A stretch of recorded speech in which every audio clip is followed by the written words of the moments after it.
عاشقان رسول کی دینی تحریک دعوت اسلامی کے تحت UK کے شہر لندن کے علاقے لیوٹن کی سینٹرل مسجد میں ہفتہ وار سنت و بھرا اجتماع منعقد کیا گیا، جس میں قرب و جوار کے مختلف علاقوں سے مختلف شعبۂ زندگی سے وابستہ عاشقان رسول اور مبلغین دعوت اسلامی کی شرکت ہوئی، جبکہ علماء کرام بھی موجود تھے۔ تلاوت و نعت شریف کے بعد دعوت اسلامی کی مرکزی مجلس شورا کے نگران مولانا محمد عمران اتاری نے سنت و بھرا بیان کیا اور نیکیاں کرنے اور گناہوں سے بچنے کا ذہن دیتے ہوئے نگران شورا کا کہنا تھا، جیسے جیسے عمر بڑھتی رہے نا، اللہ توفیق دے، اللہ پاک سے دعا کریں یار۔ میں جو کہہ رہا ہوں آپ بھی دعا کرتے رہو، میں اپنے لیے بھی کر رہا ہوں، سچی بول رہا ہوں۔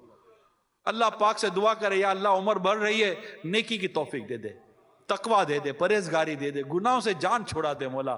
جیسے جیسے ہر سانس جو آپ کی میری گزر گئی نا، میرا ہر اٹھتا ہوا قدم مجھے موت کی طرف لے کے جا رہا ہے۔ ہم جا کہاں رہے ہیں؟ موت کی طرف جا رہے ہیں۔ فائنل ڈیسٹینیشن کیا ہے ہمارا؟ موت۔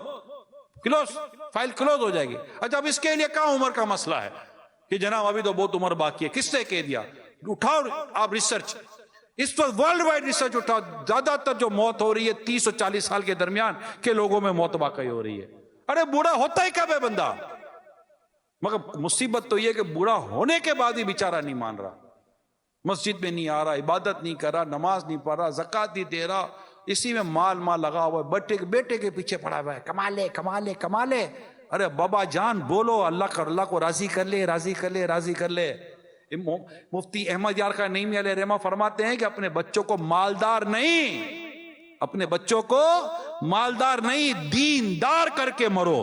دوران بیان نگران شورا نے دعوت اسلامی کے 12 دینی کاموں میں بڑھ چڑھ کر حصہ لینے اور نیکی کی دعوت عام کرنے کی ترغیب بھی دلائی۔ سنت و بھرے بیان کے بعد نگران شورا نے شرکا اجتماع کو سلسلہ عالیہ قادریہ رضویہ اتاریہ میں داخل کر کے امیر اہل سنت دامت برکاتہم العالیہ کا مرید بنایا اور ذکر و دعا کا سلسلہ بھی ہوا، جبکہ اختتام پر عاشقان رسول نے نگران شورا کے ہمراہ صلاۃ والسلام بھی پڑھا۔ سنت و بھرے اجتماع کے بعد تشریف لائے ہوئے علماء کرام سے نگران شورا کی ملاقات کا سلسلہ بھی ہوا، جبکہ عاشقان رسول نے نگران شورا سے ملاقات کی سعادت پائی۔